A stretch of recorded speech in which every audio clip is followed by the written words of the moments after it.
جس کی وجہ سے وہ زمین بوس ہو گیا۔ قبل ازیں بھی وہ غنودگی محسوس کر رہا تھا کیونکہ جلسہ گاہ میں آنے سے پہلے اس نے ایک قریبی ہوٹل سے چائے پی تھی اور اسی وقت سے اسے اپنا سر بھاری محسوس ہونے لگا تھا۔ پھر جب وہ جلسہ گاہ میں پہنچ کر اسٹیج کے بائیں جانے والی کرسیوں کی آخری یعنی چوتھی قطار میں بیٹھ گیا تو سر کے بھاری پن کے علاوہ اسے نیند کا بھی احساس ہونے لگا۔ وہ سمجھ گیا کہ اس نے ہوٹل سے جو چائے پی تھی اس چائے کے اندر کچھ ملایا گیا تھا، کوئی ایسی شے جو اس کے ہوش و حواس کو رفتہ رفتہ معطل کر رہی تھی۔ وہ اپنی اس کیفیت کو سمجھنے کی کوشش ہی کر رہا تھا کہ اچانک فضا فائر کی آواز سے گونج اٹھی۔ اس کے بعد سب کچھ آنن فانن میں ہو گیا۔ میرے موکل کو مطلق خبر نہ ہوئی کہ کب کسی نے اس کے ہاتھ میں ایک گن تھما دی۔ جب یہ بیچارہ کچھ سوچنے سمجھنے کے قابل ہوا تو اسے ہتھکڑی پہنائی جا چکی تھی۔ That's all your owner. کہانی تو آپ نے بہت اچھی بن لی ہے وکیل صاحب۔ آئیو نے مجھ پر بڑی گہری چوٹ کی، لیکن آپ کو بالکل اندازہ نہیں کہ جب استغاثہ کے گواہوں کے بیانات کا سلسلہ شروع ہوگا تو اس کہانی کا غبارہ پلک جھپکتے میں پھس ہو جائے گا۔ استغاثہ کے پاس مضبوط گواہوں کے علاوہ ملزم کا مقتول کو موت کے گھاٹ اتارنے کا ٹھوس جواز بھی موجود ہے۔ جب استغاثہ اس ٹھوس جواز کو سامنے لائے گا تب کی تب دیکھی جائے گی آئیو صاحب، میں نے روکھے ہوئے لہجے میں کہا۔ فی الحال آپ میرے آخری سوال کا جواب دیں۔ وہ چوکنا نظر سے مجھے دیکھتے ہوئے بولا۔ جی پوچھیں۔ آپ نے ملزم کا پیرافین ٹیسٹ کیوں نہیں کیا؟ میں نے تفتیشی افسر کی آنکھوں میں دیکھتے ہوئے استفسار کیا۔ کیس کی فائل میں مجھے اس ٹیسٹ کی رپورٹ کہیں نظر نہیں آئی۔ پیرافین دراصل ایک طرح کا لیکوڈ ویکس یعنی موم ہے جو پیٹرولیم مصنوعات سے حاصل کیا جاتا ہے۔ جب کوئی شخص کسی گن سے فائر کرتا ہے تو بارود کے نادیدہ ذرات اس کے گن والے ہاتھ پر لگ جاتے ہیں۔ پیرافین ٹیسٹ کی مدد سے ان نادیدہ ذرات کو ڈھونڈ کر اس امر کی تصدیق کی جا سکتی ہے کہ اسی شخص نے گن سے فائر کیا تھا۔ آئیو نے بڑی بے پرواہی سے جواب دیا۔ ہم نے پیرافین ٹیسٹ کی ضرورت محسوس نہیں کی۔ ملزم آلۂ قتل سمیت ہمارے قبضے میں آ چکا تھا۔ گن پر اس کی انگلیوں کے نشانات موجود تھے اور وہ رنگے ہاتھوں جائے وقوع سے پکڑا گیا تھا۔ رنگے ہاتھوں نہیں، رنگے کالر، اور وہ بھی اپنے ہی خون سے، میں نے انکوائری آفیسر کی طرف دیکھتے ہوئے زہر خند لہجے میں کہا، پھر روئے سخن جج کی جانب موڑتے ہوئے ان الفاظ میں اضافہ کر دیا، جناب عالی مجھے آئیو صاحب سے اور کچھ نہیں پوچھنا۔ اس کے بعد استغاثہ کے گواہ مقبول احمد کو شہادت کے لیے پیش کیا گیا۔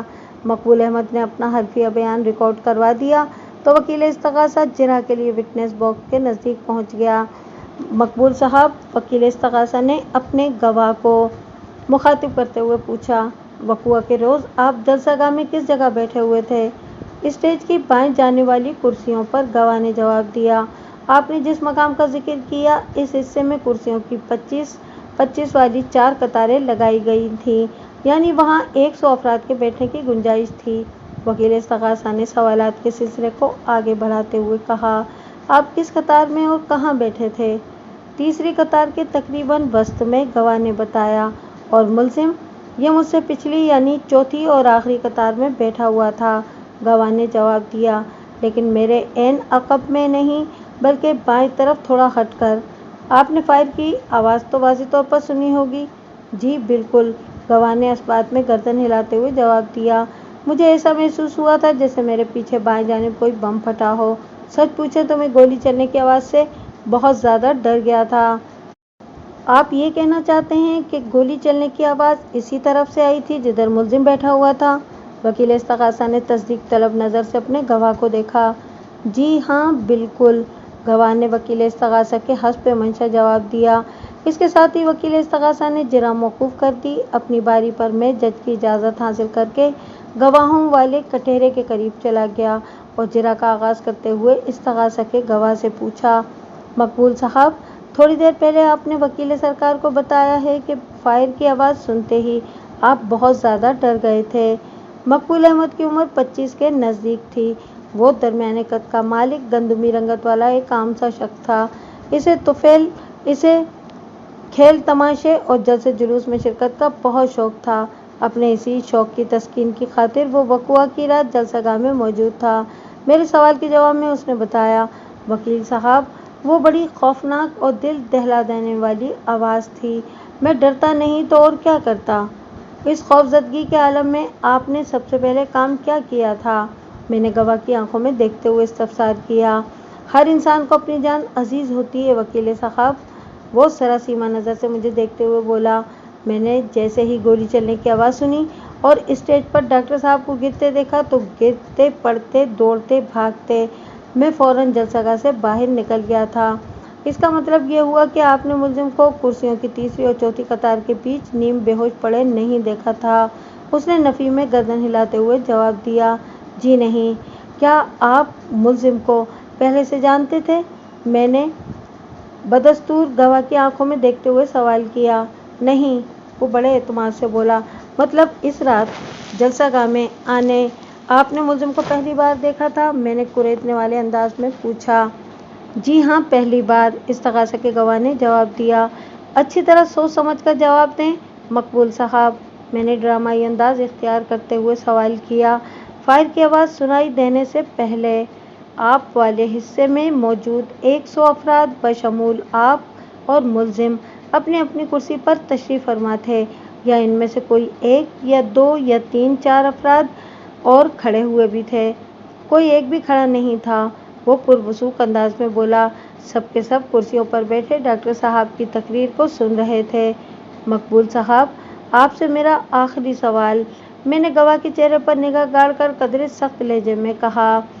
تھوڑی دیر پہلے آپ نے وکیل سرکار کے ایک سوال کے جواب میں معزز عدالت کو بتایا ہے کہ آپ کی عقبی جانب بائیں سمت میں گولی چلنے کی آواز اسی مقام سے ابھری تھی جہاں ملزم بیٹھا ہوا تھا۔ کیا آپ؟ میں نے جو سنا وہ بیان کیا۔ وہ میری بات مکمل ہونے سے پہلے ہی بول اٹھا۔ آپ کو میری بات پر یقین کرنا ہے تو کریں، ورنہ آپ کی اپنی مرضی۔ میرے یقین کرنے نہ کرنے کا معاملہ بہت بعد میں آئے گا مقبول صاحب، میں نے سنسناتے ہوئے لہجے میں کہا۔ فی الحال میں آپ سے جو پوچھ رہا ہوں اس کا جواب دیں۔ اگر آپ نے قطع کلامی نہ کی ہوتی تو میرا سوال آپ تک پہنچ گیا ہوتا۔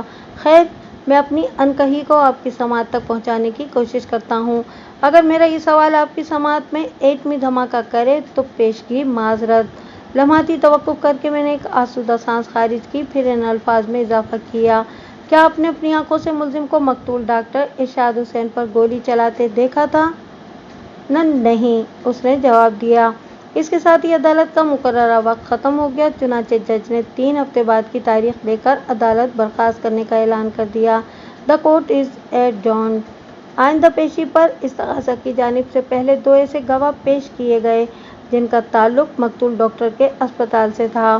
میں باری باری ان کے بیانات اور جرح کا احوال آپ کی خدمت میں پیش کرتا ہوں۔ اشتیاق حسین کی عمر 40 سے زیادہ تھی۔ وہ مقتول کے اسپتال کا چوکیدار تھا اور ہر وقت اسپتال کے گیٹ پر مسلح کھڑا رہتا تھا۔ اس کی ڈیوٹی رات میں ہوتی تھی، دن کے وقت ایک دوسرا شخص یہی ڈیوٹی انجام دیا کرتا تھا۔ اشتیاق حسین کو جس مقصد کی خاطر گواہی کے لیے لایا گیا تھا وہ میں اچھی طرح سمجھتا تھا۔ گواہ کا بیان ریکارڈ ہو چکا تو وکیل استغاثہ نے اس سے پوچھا، اشتیاق حسین، آپ کو وہ رات اچھی طرح یاد ہے جب ملزم نے اسپتال کے گیٹ پر آپ سے بڑی سنگین گفتگو کی تھی؟ جی، مجھے اچھی طرح یاد ہے، گواہ نے اس بات میں جواب دیا۔ اس وقت رات کے 11 سوا 11 بجے تھے۔ ملزم بہت غصے میں اسپتال کے اندر سے نکلا تھا۔ میں نے اس سے پوچھا، کیا ہوا بھائی؟ اس نے میرے سوال کا جواب دینے کے بجائے دھمکی آمیز انداز میں کہا تھا، میں اس اسپتال کے مالک کو نہیں چھوڑوں گا، وہ بہت جلد میرے ہاتھوں جہنم واصل ہوگا۔ اسپتال کے مالک سے ملزم کی کیا مراد تھی؟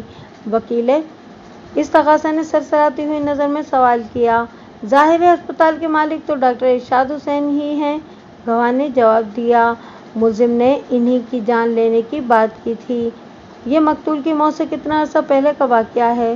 لگ بھگ 6 ماہ پہلے، گواہ نے بتایا۔ گویا ملزم اپنی دھمکی پر عمل پیرا ہونے کے لیے کسی موقع کی تلاش میں تھا، وکیل استغاثہ نے پرسوچ انداز میں کہا۔ پھر 6 ماہ بعد اسے یہ موقع میسر آ گیا اور اس نے جلسہ گاہ میں جا کر مقتول کی زندگی کا چراغ گل کر دیا۔ جی جی بالکل، وہ تائیدی انداز میں گردن ہلاتے ہوئے بولا۔ خطرناک لوگ اپنے منصوبوں پر عمل کرنے کے لیے تو سالوں تک انتظار کرتے ہیں وکیل صاحب۔ گواہ کے اس جواب سے مطمئن ہو کر وکیل استغاثہ نے اپنی جرح ختم کر دی اور میری جانب دیکھتے ہوئے بولا،